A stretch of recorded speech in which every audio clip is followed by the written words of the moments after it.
인사드리겠습니다. 안녕하세요.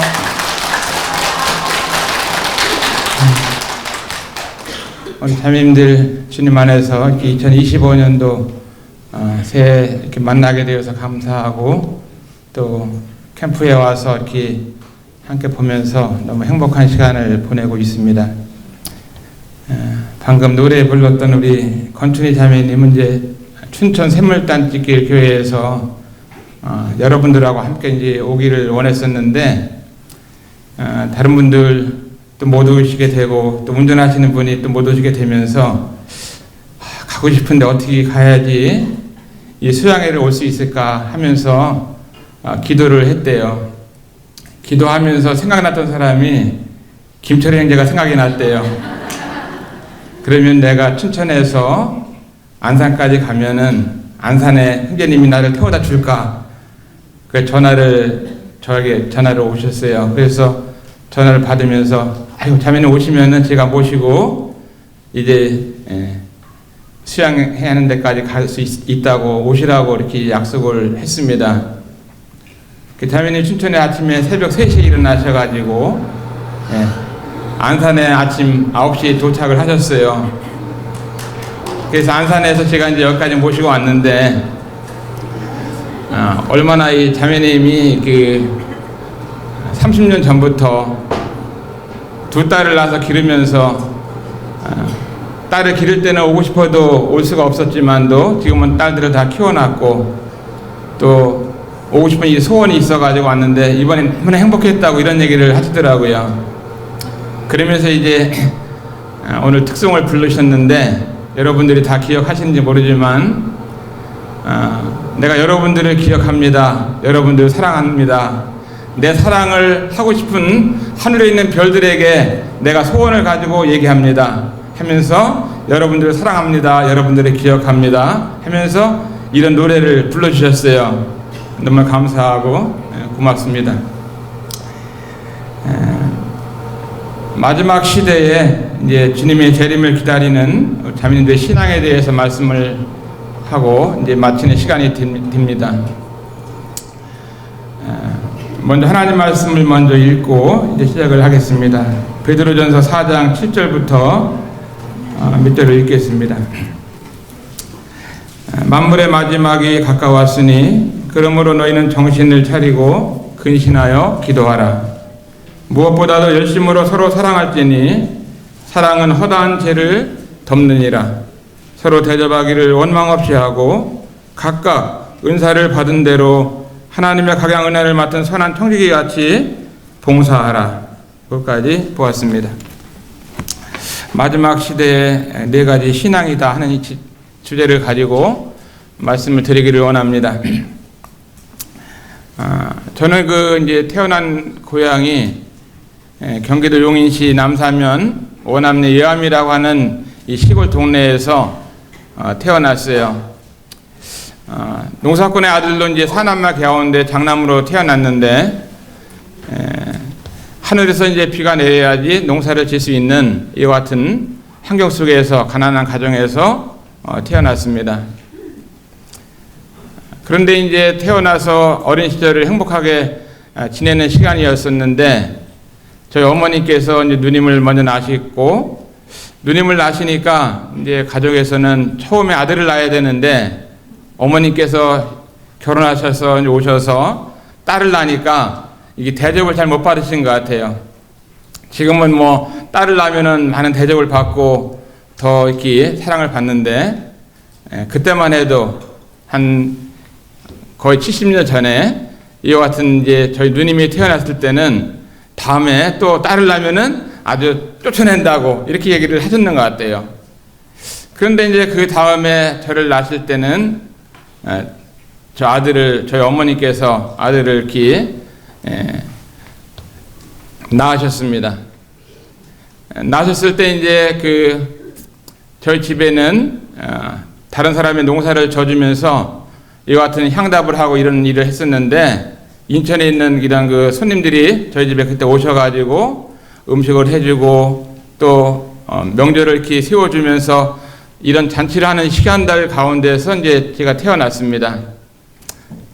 태어났는데 저희 아버지라든가 가족들이 너무나 좋으셔가지고 태어나자마자 뭐 손님들이 많이 또 집에 있었고 너무 좋으셔가지고 뭐 잔치를 할 정도로 그렇게 가족 가운데서는 태어난 날 이렇게 너무나 가족들이 다 좋아하시고 기뻐하셨어요.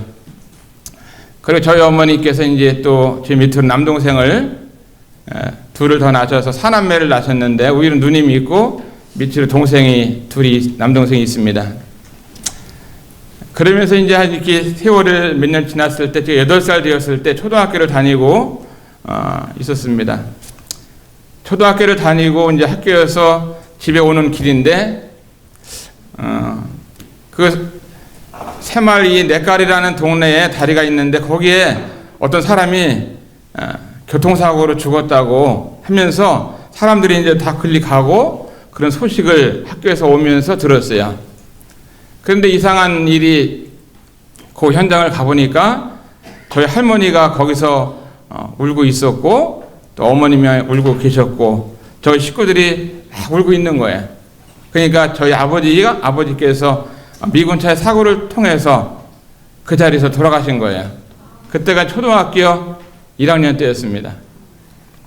그래서 저희 아버님은 이제 친구들하고 노는 걸 좋아하고 뭐 고기 잡고 철렵하고 또 술을 잡수시고 이런 일을 하면서 뭐 미군차가 이제 냇가리 물이 있으니까 찬찬히 오는데 그 미군차에 올라타다가 사고를 당하셔가지고 돌아가신 거죠. 오랜 시간이 지났습니다. 벌써 한 60년 된 것 같습니다.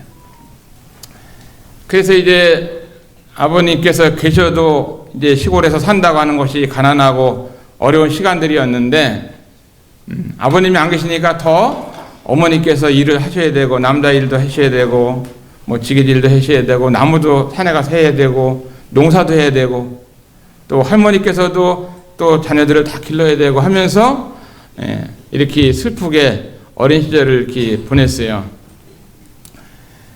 사남매들이 이제 공부를 해야 되는 이런 일들이 있다 보니까 저희 어머니께서는 시골에서 아무리 농사를 져도 돈이 생기질 않고 그래서 저희 어머니께서는 서울에 이제 식무살이 하러 올라가셨어요.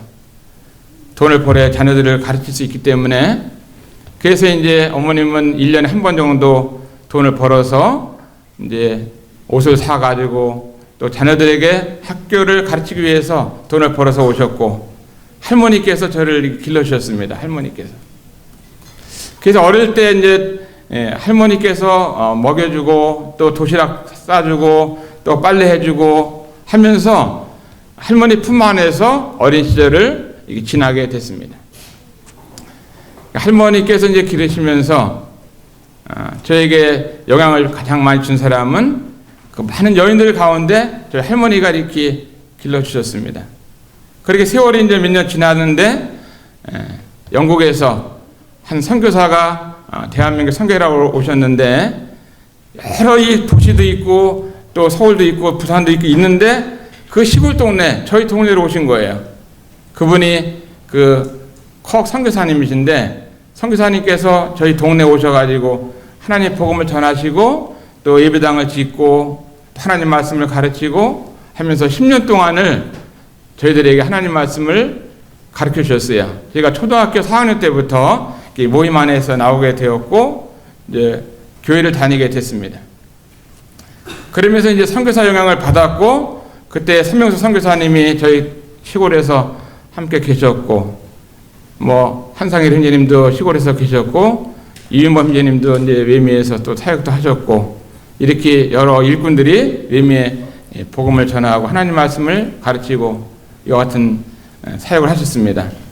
그 중학교를 다닐 때는 이제 맥카페 선교사님께서 또 남사중학교를 하시게 됐는데 남사중학교를 다니면서 이제 성경을 배우고 또 모임에 있는 형제자매들을 만나고 공부를 하게 되고 이렇게 주님의 은혜 가운데서 어릴 때부터 모임의 선교사들의 영향을 받고 자랐습니다. 또 고등학교도 미션 스쿨을 다니면서 이렇게 지나게 됐어요. 그래서 저에게 영향을 많이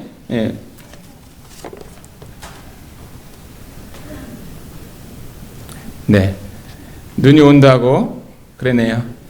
그래서 이제 그 선교사님들의 영향을 받았고 또 가장 많은 영향을 받고 자란 분이 이제 할머니를 통해서 영향을 받았고, 그 다음에 또 어머니를 통해서 영향을 받았고, 저희 어머님께서 예수님 믿기 전에는 남편이 먼저 이 땅을 떠나면서 사남매를 이렇게 기르려고 생각을 하니까 너무나 막막하고 힘들었는 것 같아요. 그 해가 지고 저녁 무렵이 되면은 어머니하고 이제 사랑방에서 이렇게 같이 사남매 같이 지내게 되는, 조그만 방 지내게 되는데 어머니께서 그런 노래를 부르시는 거예요. 가련다 떠나련다 어린 아들 손을 잡고 감자 심고 스스 심은 두메산골 내 고향아 하면서 이런 노래를 부르는데 무슨 내용인지 잘 몰랐어요. 근데 이제 제가 커보니까 남편 없이 이 아이들을 어떻게 내가 기를 수 있는가 하면서 어린 아들 손 잡고 그냥 어딘가 떠나고 싶은 이런 마음이 있으셨던 것 같은데, 그때 저희 어머님이 32살 때 사남매를 이렇게 기르면서 지냈던 거예요. 눈물로 지내시는 이러한 시간들을 많이 보았어요. 그런데 하나님께서 이 한국의 조그만 시골에서 가부의 눈물을 보셨는지 저 영국의 신사의 나라의 한 선교사를 그 시골 동네에 보내시고 거기에서 하나님의 복음을 증거하시도록 하나님이 역사하시고 감동하셔가지고 이 시골 동네로 보내시지 않았나 이런 마음이 들더라고요. 그래서 하나님은 고아의 아버지시고 가부의 재판장이시구나 하는 것을 이제 성경에서 많이 보게 되잖아요. 하나님은 이렇게 억울한 연약한 사람들의 힘이 되시기 원하시는 이 사실을 보면서 하나님이 얼마나 선하신 분이신가, 또 긍휼이 많으신가, 하나님은 이 사랑이 얼마나 많으신가, 연약한 자들의 기도를 그냥 지나치지 않으시고 그 기도를 들으시는 분이 하나님이시구나. 그러면서 이제 저희 가장이 돌아가시고 제가 어릴 때부터 호주가 돼서 가정의 주인이 됐는데,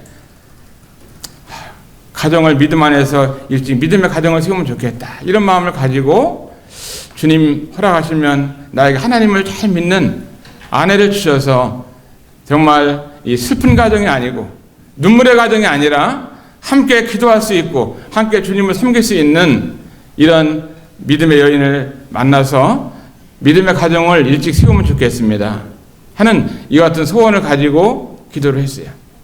이제 군대를 가서 군 생활을 하면서 있는데 마지막 1년 남겨놓고 이제 휴가를 나왔는데 저희 고모 되시는 이제 자매님께서 자매를 소개해 주셨어요. 아주 조암수정교회에서 주님을 잘 섬기는 자매고 또 주일학교 교사하고 학생회 교사하고 주님을 얼마나 섬기는지 많은 고난이 있어도 주님을 이렇게 사랑하고 또 주님을 의지하고 많은 핍박과 어려움이 있는데도 불구하고 이게 교회를 잘 섬기는 자매가 있다고 소개를 해줘가지고 이제 휴가를 나와서 만났어요. 우리 아내를 처음 이제 그때 자매를 만났을 때 자매는 아주 긴 머리 소녀였는데 머리가 얼마큼 길었냐면 히프까지 머리가 날리는 거예요. 히프까지 머리를 길렀더라고요. 안 깎고. 이렇게 하면은요 머리가 이렇게 휘날리고 머리가 이렇게 짧지 않고 아주 길어요.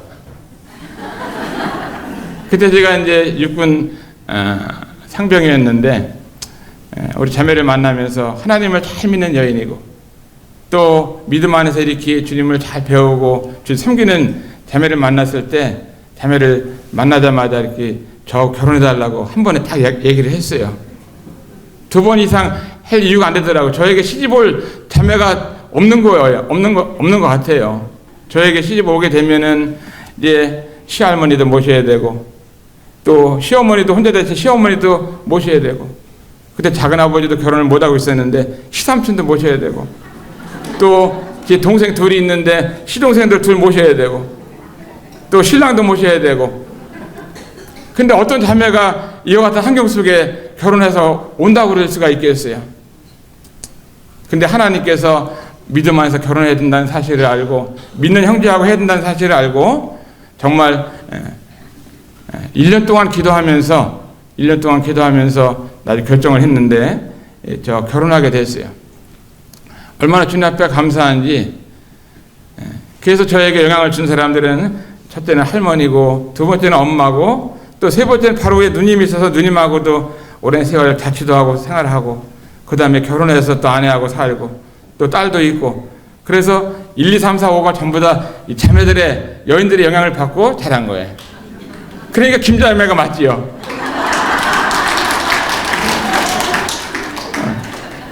왜냐하면 저에게 참 그 어머니 같은 할머니 같은 그런 그 용서와 사랑과 아낌없는 헌신을 베푸는 이분들 모두가 여인들이었습니다. 그런 가운데서 자란 거예요. 그러니까 저는 어디 가면은 형제님들하고 얘기를 안 하고 자매들하고 얘기하고 사진을 찍어도 형제님들하고 거의 안 찍고 자매들하고 사진 찍고 왜냐하면 어릴 때부터 이렇게 하나님께서 가장 아름답게 만드신 이 자매들이 너무 좋더라고요. 주님 앞에 감사하죠. 여기에 보면은 주님을 사랑하시는 전국에서 오신 우리 귀한 자매님들이 오셨는데 저의 삶에 있어서 너무나 감사하고 또 고맙고 여러분들 귀하고 또 귀한 분들을 만나니까 저도 좋고 너무나 감사한 시간을 갖게 됩니다. 제가 어느 날인가 오래전이네 한 6, 7년 된 것 같은데 서울에 갈 일이 있어서 주님 안에 있는 이제 믿음 안에 있는 자매님들 이렇게 만나게 되면 다 인사하잖아요. 자매님 안녕하세요 이렇게 인사를 했는데 그 자매님이 보통 인사를 하면 네 안녕하세요 이렇게 보통 받는데 그 자매님 저에게 아 형제님 미워 죽겠어요 그러더라고요. 아니 인사를 이렇게 미워 죽겠다는 말을 처음 하니까 왜 미워 죽겠는지 또 얘기를 물어봐야 되잖아요. 그래서 자매님한테 자매님 저는 뭐 자매님 미운 게 하나도 없는데 언제부터 미워했냐고 그렇게 물어보니까 2년 전부터 저를 미워했다는 거예요.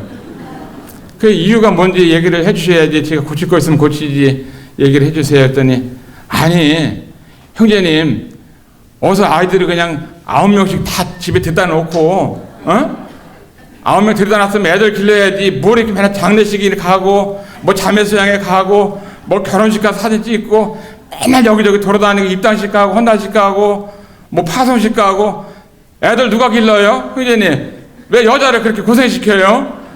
나도 여자인데 형제님 해는 거 보면은 너무 여자를 고생시키는 것 같아가지고 형제님 아주 미워 죽겠다고.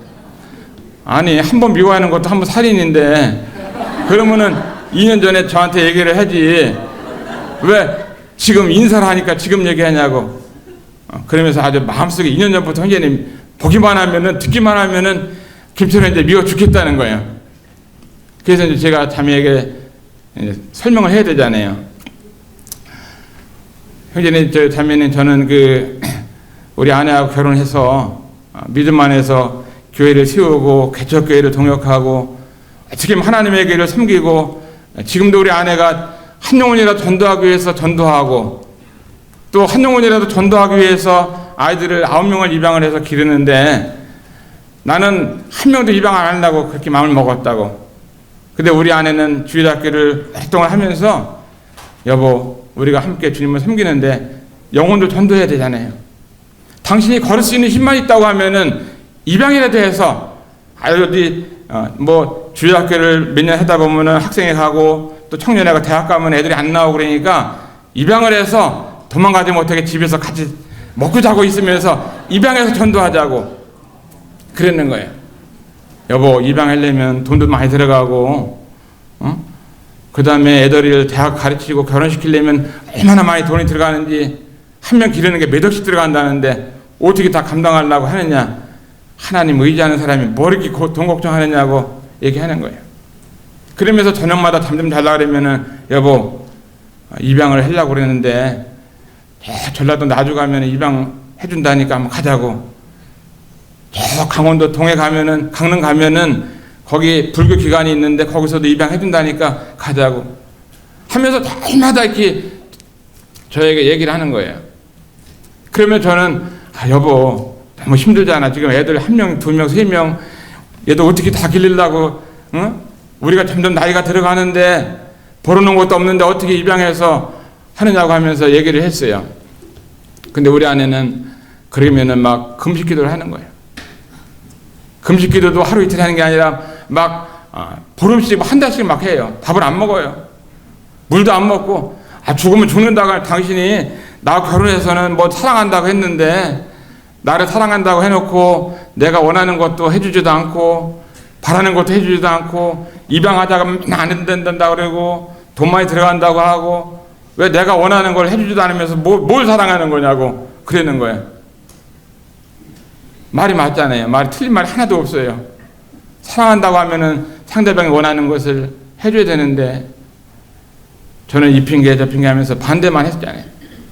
저만 반대한 게 아니라 입양하는 거에 대해서 우리 어머니도 반대하고 식구들도 반대하고 할머니도 반대하고 처가 쪽에서도 반대하고 우리 교회 성도님들도 이제 그만 입양하고 교회 일도 하고 교회 성도들도 돌아봐야지 하면서 성도들도 반대하고 전부 다 반대하는데 우리 아내는 입양하는 거를 하나님이 기뻐하지 않느냐고 하면서 가장 힘없고 어려운 이 같은 가난한 아버지 엄마 없는 애들이 가장 가난하지 않냐고 하면서 입양해서 복음을 전해야 된다고 얘기하는 거예요.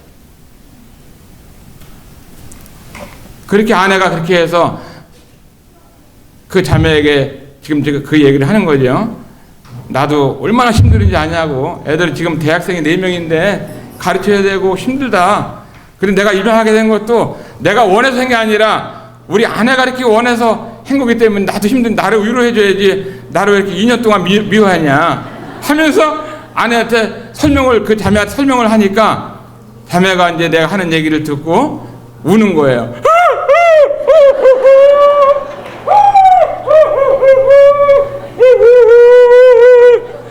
이제 그만 울고 앞으로 나를 미워할 거냐고 그렇게 물어봤어요.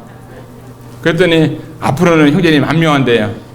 왜? 이유를 이제 형제가 원해서 하는 줄 알았는데 형제가 원해서 한 게 아니라 자매가 원해가지고 김철이 이제도 힘들구나 하면서 그때부터 안 미워한다고 저하고 약속을 했어요. 여기 가운데 230명이 오셨는데 그 자매님 같은 분이 아마 한 명이라도 있을 거다 생각은 들어가요.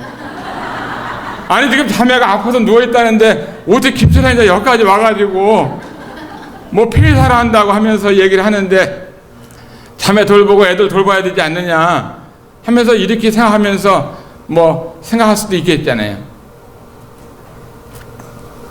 근데 그 자매한테 또 물어봤어요. 믿으면 자매님 또 미워하는 사람이 있냐고 이렇게 물어봤어요. 한 사람이 또 있다는 거야.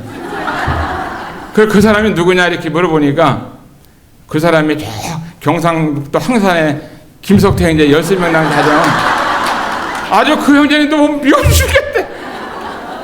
그래서 아니 거기도 내 친구인데 13명 난 것도 지금도 그 자매 소원은 쌍둥이 낳는 게 소원이라는데 그 자매가 이렇게 원해가지고 애들을 13명을 낳아가지고 그 형제가 지금 내 친구는 귀가 다 빠져가지고 귀도 안 들리고 있다. 그것도 형제가 원해서 한 게 아니라 자매가 원해서 13명을 낳는데 미워하는 것도 하나 큰 죄를 짓는 거니까 내 친구도 미워하지 말라고. 왜 그것도 자매 때문에 형제가 얼마나 힘드냐. 시골에서 사역하면서 또 어려운 가운데서 자네들 13남매 기르면서 하는데 왜 미워하느냐 하면서 얘기했더니 또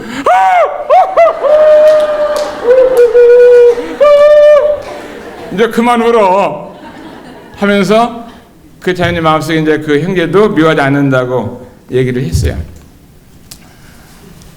제가 이제 이렇게 서두로 이렇게 이런 말씀을 드리면서 하나님은 자매님들을 얼마나 사랑하시는지를 가정에서 이제 어머니시고 또 아내시고 할머니시고 정말 이 성도로서 하나님이 얼마나 사랑하시는 여러분들인가를 볼 때 제 마음속에 감사가 되고 감동이 되는 거예요. 하나님께서 교회를 사랑하시고 위하여 자신을 주셨다. 이 교회를 사랑하셔가지고 예수님께서 바로 우리 자매들을 위해서 십자가에서 돌아가신 거잖아요. 그리고 이 교회를 위해서 이렇게 사랑하셨어요. 교회를. 오늘 이 말씀을 보면서 만물의 마지막 가까웠을 때 근신하여 정신을 차리고 첫 번째는 기도하라 이렇게 말씀을 하고 계십니다. 기도하라. 주님이 곧 오신다고 할지라도 저나 여러분의 삶 가운데서 정신을 차리고 첫 번째로 해야 될 것이 개인을 위해서 또 가정을 위해서 하나님의 교회를 위해서 또 이 나라를 위해서 우리가 기도해야 될 것들이 얼마나 많이 있어요. 기도하는 삶을 산다고 하는 것이 마지막 때에 저나 여러분들의 삶 가운데서 정말 이 특징이 된다는 것을 첫 번째로 말씀을 하고 계십니다. 우리 아내는 기도를 참 많이 했어요. 오른쪽 이제 유방에 암이 걸렸을 때도, 암이 처음에는 이제 조그맣게 자라잖아요. 조그맣게 자라니까.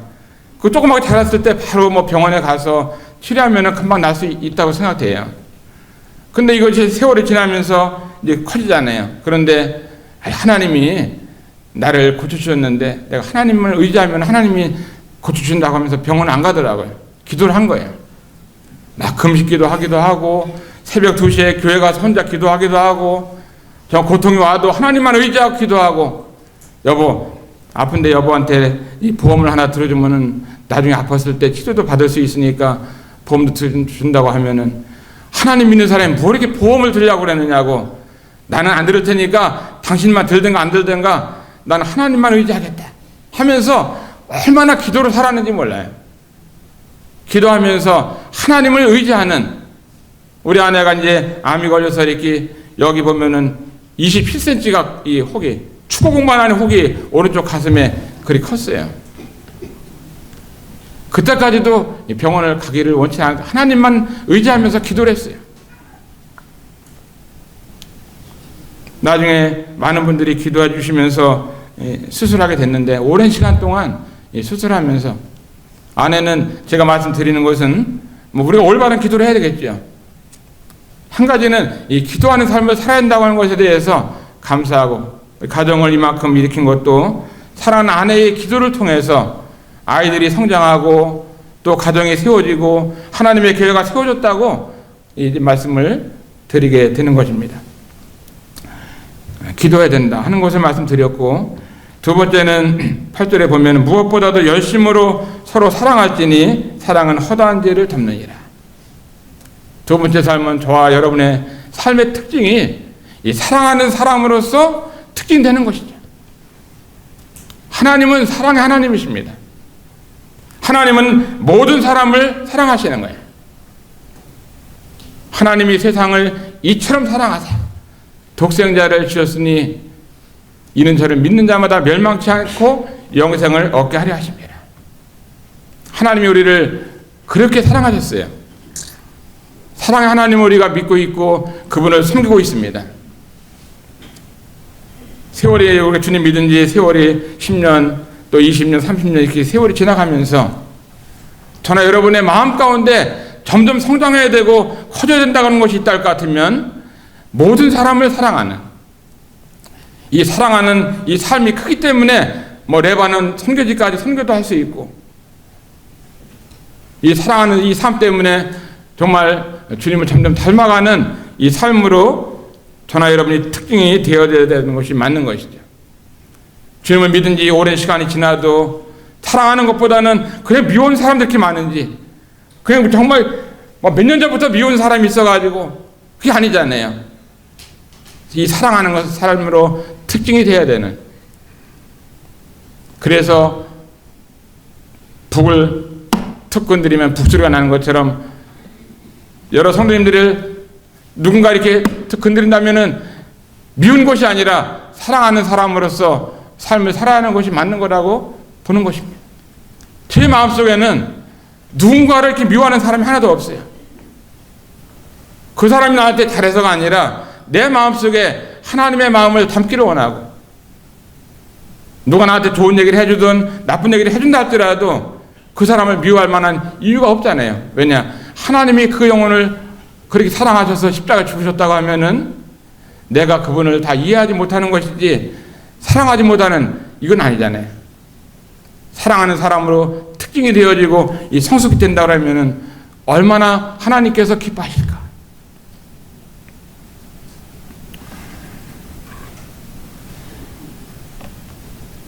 제가 이 시간에 사랑하는 삶에 대해서 생각하면서, 주님은 우리에게 서로 사랑하라고 말씀을 하셨는데, 찬송을 하나 이렇게 하모니카를 하나 불러드릴게요.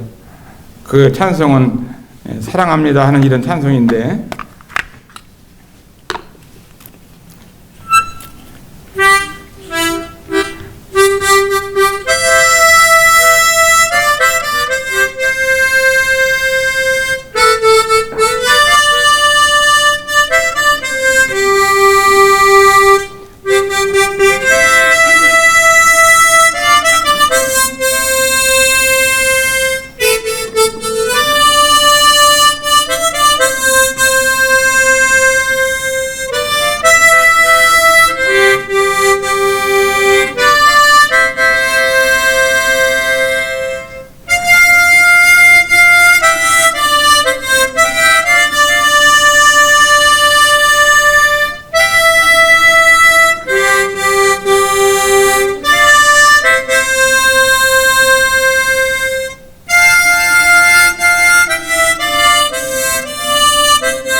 하모니카로 부르고 이 육성을 한번 부르기 원했는데요.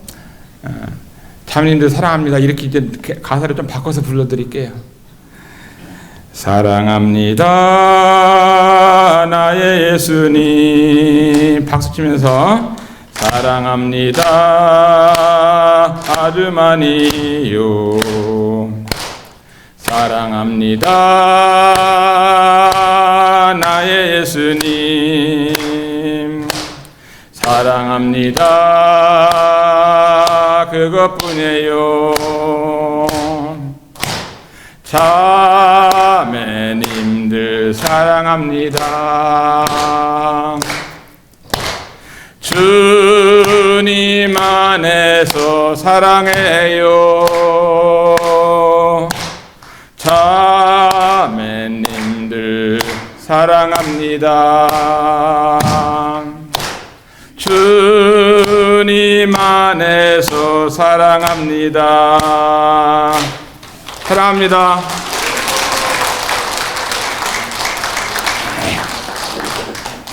제 마음을 이렇게 받아주시는 분들 이렇게 하나님께서 복을 많이 주시길 바라요. 하나님께서는 서로 사랑하라고 말씀하셨어요. 서로 미워하라고 이렇게 한 적이 없습니다. 하나님 우리를 사랑하셔서 자신의 몸을 우리를 십자가에 내어주셨잖아요. 얼마나 놀라운 사랑을 받은. 미워할 시간이 어디 있겠어요. 사랑하기도 바쁘잖아요. 울리지 않는 종은 종이 아니요 사랑한다고 고백하지 않는 것은 사랑이 아니다. 어디 맞나요? 맞지요. 사랑하면은 표현을 해야 된다고 믿습니다. 우리 아내가 이제 6개월 동안 그 척수 경색으로 병원에 있으니 6개월 됐네요. 암이 치료가 되고 심장도 치료가 돼서 참 감사한 시간이 되겠다 이런 마음을 갖고선 이제 퇴원하려고 했는데 에크모 수술하고 난 다음에 한 달 반 동안 중환자실에서 이제 손발이 묶여서 누워 있고 코에는 이제 산소호흡기를 끼고 있으면서 심장은 치료했는데 일반 병실로 옮기고 나니까 하반신이 완전히 마비가 되어버렸더라. 6개월 동안 있으면서 한 3개월 정도를 병실에서 제가 한 17시간을 이제 3개월을 이렇게 간병을 하는 시간을 가졌는데요. 지금은 이제 일반 간호사가 있는 병실로 옮겨가지고 제가 시간이 날 수가 있어서 올 수가 있었습니다. 아내가 이제 병원에 있는 동안 소식을 밴드에서 알고 또 공문을 통해서 알면서 많은 분들이 사랑하는 것을 참 보면서 마음속에 얼마나 감사한지 몰라요. 한 번에 대구에 있는 한 자매님께서 전화가 왔어요. 자매 형제님, 자매님이 이렇게 아프신데 보험도 없다고 얘기 듣고 실비도 없다고 하는데 나는 교사인데 실비도 들어있고 보험도 들어가지고 나도 지금 암이 걸려가서 치료받고 수술받고 있는 입장인데 좀 돕고 싶은 마음이 있는데 도와도 괜찮으냐 이렇게 전화가 왔어요. 그래서 제가 자매님 도우면 감사한데 자매님도 지금 암이 걸렸는데 돕는다는 것이 참 어려울 텐데 이렇게 건강할 때도 남을 돕는다는 것이 힘들 텐데 자매님도 지금 암 걸려서 치료받고 있는 가운데 돕는다는 이런 얘기를 들으면서 오해하지 말고 마음 가운데 이렇게 돕고 싶은 마음이 있어서 이렇게 돕는다고 하면서 500만 원을 보내주는 500만 원을. 자신이 암이 걸려갖고 지금 수술하고 치료받고 있는 자매님이신데 사실 5만 원도 크고 50만 원도 큰데 어디 500만 원 남 돕는다는 게 쉽지 않잖아요. 저는 그걸 보면서 하나님께서 역사하시고 하나님께서 감동해 주시니까 다 아깝잖아요. 자기 돈 다 아깝고 귀한 돈이잖아요. 그런데도 그 자매님이 그런 돕는 것을 보면서 제가 말씀드리는 것은 얼마나 이 사랑이 큰가 하는 것을 말씀을 드리는 거예요. 우리 하단옥교회 형제님께서 사회 보면서 이렇게 수고하시는데 한 달 동안을 이제 우리 가정을 위해서 헌금을 하단옥교회에서 한 달 동안 헌금을 했대요. 한 달 동안 헌금해서 모아가지고 287만 원인가를 헌금을 보내주시는 거예요. 이 성도의 사랑이 얼마나 큰지 남을 위로하고 격려하는 것이 참 큰일을 하고 있다는 사실을 기억하면서 여러 지역에서 여러 성도들이 힘을 모으고 마음을 모아서 성도를 사랑하는 이것이 정말 우리가 주님 안에서 성공적인 삶을 살고 있는 거라고 생각이 되어집니다. 두 번째는 이제 사랑하는 삶이었고, 세 번째는 이 말씀을 보면은 서로 대접하는 삶을 살아야 된다. 엘리야 시대 때 보면은 어떻게 사르밧 가부가 어떻게 했어요? 그렇게 자기도 가난하고 먹을 것이 없는 그 시대에 하나님의 사람 엘리야를 위해서 왔을 때 사르밧 가부는 마지막 빵 한쪽을 자기 자식과 먹고 죽으려고 하지만도 그것을 나에게 달라고 했을 때 하나님의 사랑을 대접하는 이 모습을 보면서 우리가 어렵고 가난하다 할지라도 내 삶 가운데 궁핍함이 있다 할지라도 내게 있는 것을 가지고 남을 대접하는 삶을 산다고 하는 것이 하나님의 축복이라는 사실을 보게 되잖아요. 그 다음에는 어떻게 하나님 사람이 그 통의 가루가 다 정말 얼마나 계속 병의 기름이 끊이지 않을 정도로 하나님이 복을 주시는 걸 보면서 하나님이 대접하는 삶을 통해서 복을 주시잖아요. 사르밧 가부만 복을 받았나요? 어떻게 했어요? 까마귀들한테 얘기하잖아요. 까마귀들한테 하나님이 지금 하나님의 사람이 이제 배고파가지고 또 가뭄 가운데 먹을 것이 없으니까 아침 저녁으로 떡과 고기를 물어다 주라고 하니까 까마귀들이 네 그랬어요. 네. 그 늙은 까마귀, 할머니 까마귀, 할아버지 까마귀, 엄마 까마귀, 아빠 까마귀, 새끼 까마귀들이 합쳐가지고 자기들도 먹을 것이 없어 배를 쭉쭉 굶고 있는 이 시간에 깍깍하는 까마귀들이 일을 하잖아요. 막 날아다니다가 고기를 딱 물었어요. 근데 까마귀들이 깍깍하면 날아다니는데 고기를 물으니까 깍깍하다 고기 떨어지잖아요. 그러니까 어떻게 해요? 꾹 참고 고기를 물으니까 얼마나 먹고 싶겠어요. 배에서 쫄쫄 소리가 나는데도 까마귀가 지금 말도 못하죠. 저기 하나님 사람 앞에 가서 떨어뜨리고 또 날아다니면서 고기를 물고 떡을 물고 어떻게 했어요? 하나님 사람에게 열심히 고기를 날라다 주었어요. 까마귀들이. 그 까만 새들이, 말도 못하는 새들이 하나님 말씀을 기억하고 까마귀는 정신이 막 잊어버리는데도 그건 하나님의 말씀은 잊지 않았다고 하는 겁니다. 저나 여러분들이 까마귀보다 나야 되잖아요. 그래 안 그래요? 까마귀들도 잊지 않고 자기가 먹고 싶어도 그냥 꼭 참고 말하고 싶어도 말을 안 하고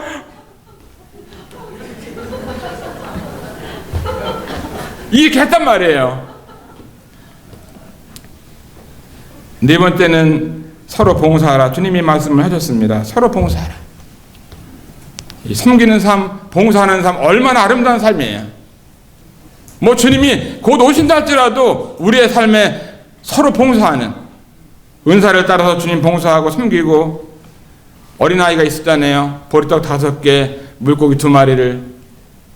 자기도 배가 고픈데 수천 명이 모인 이 자리에 예수님에게 그 보리떡 5개, 물고기 2마리를 드렸잖아요. 누가 드렸어요? 그 어린아이가 드렸습니다.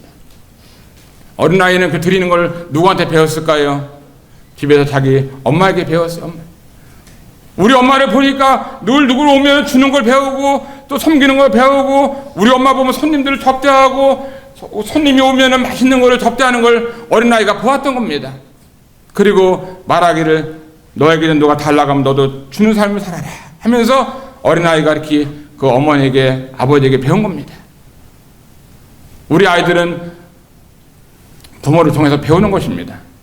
저나 여러분의 삶 가운데 어떤 삶을 사느냐가 자녀들이 보고 배운다 할 것 같으면, 우리의 이름이 중요한 게 아니고 나이가 중요한 게 아니고 우리가 어떤 삶을 사느냐가 아이들이 보고 배운다 할 것 같으면 이것은 그리스도의 아름다운 삶을 살고 있는 것입니다.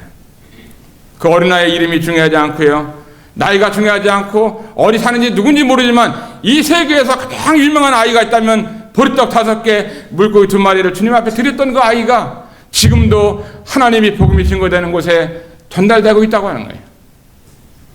신문대로 주님은 우리에게 상급을 주신다고 말씀하고 계십니다. 누가복음 8장 1절부터 3절까지 보면은 예수께서 각 성과 촌에 두루 다니실 때 하나님 나라에 반포하시고 복음을 전하실 때 12 제자가 함께했고 마리아 헤롯의 청지기 구사인의 요한나 딸 수산나가 또 수산나와 또 여러 여자가 함께하며 자기들의 소유로 저희를 섬기더라. 여러 여자들이 자기들의 소유로 주님을 섬기고 제자를 섬겼어요. 오늘날 한 지역교회 가운데 자매들의 사역을 통해서 한국 모임 가운데 자매들의 사역을 통해서 하나님의 교회가 세워지고 주님의 일이 이루어진다는 사실을 우리가 알 수가 있습니다. 형제님들 주머니에 보면은요, 돈 얼마 있어? 3,000원 있어요. 형제는 돈 얼마 있어? 5,000원 있어요. 형제님들은 돈이 하나도 없어요. 근데 자매님들이 다, 형제님들이 일하면 통장으로 다 자매님들의 통장으로 들어가기 때문에 돈은 다 자매님들이 갖고 있는 거예요. 어떤 사람은 집도 가지고 있고, 뭐 차도 가지고 있고, 형제님들은 그냥 일만 하시는 거예요. 근데 우리 자매들의 소유를 통해서 주님을 섬기지 아니하면 여러분의 모임이, 여러분의 가정이, 여러분의 교회가 대한민국의 모임에 어떻게 세워질 수 있겠어요? 이 기혼자매에 오신 자매들의 사역을 통해서 저는 교회가 세워지고 또 하나님의 한국 모임이 세워진다고 믿습니다. 아멘인가요? 아멘이에요?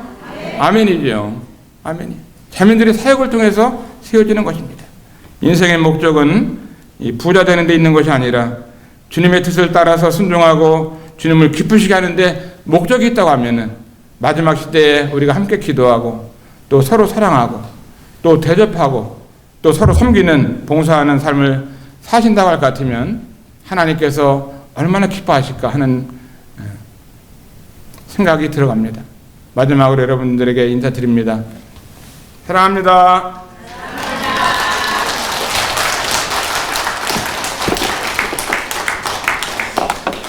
함께 기도하고 마치도록 하겠습니다. 걸어가신 저희들의 아버지 하나님, 참 우리 전국에서 우리 자민들을 자민들 수양에 참석할 수 있도록 도와주셔서 감사를 드립니다. 이곳에서 참 우리 자민들이 행복한 시간들을 갖게 하시고 하나님의 말씀을 듣게 하시고 또 찬양을 부르게 하시고 또 여러 발표회를 통해서 귀한 시간들을 갖게 하셔서 진심으로 감사를 드립니다. 마지막 시대에 우리 자매들이 할 사역들이 있기에 또한 부르셔서 말씀해 주시고 또 격려해 주시고 또 서로 위로해 주시고 행복한 시간들을 가질 수 있도록 인도하시니 진심으로 감사를 드립니다. 아버지 하나님, 모든 영광을 얻으시고 또 우리가 힘을 얻은 대로, 충전받은 대로 열심히 주님을 또 섬길 수 있도록 은혜를 베풀어 주시고 또 가정에 돌아가는 그 모든 시간들 가운데도 주님이 함께 하시고 은혜 베풀어 주셔서 힘있게 기쁘게 주님을 섬기고 사랑하면서 기도하면서 대접하면서 봉사하면서 살아갈 수 있도록 아버지 하나님, 자매들의 마음을 너그럽게 해주시고 우리가 있는 이곳이 바닷가에 왔는데 넓은 마음을 가지고 돌아갈 수 있도록, 풍성한 마음을 가지고 돌아갈 수 있도록 주님께서 은혜를 베풀어 주시고 도와주셨기를 간절히 기도합니다.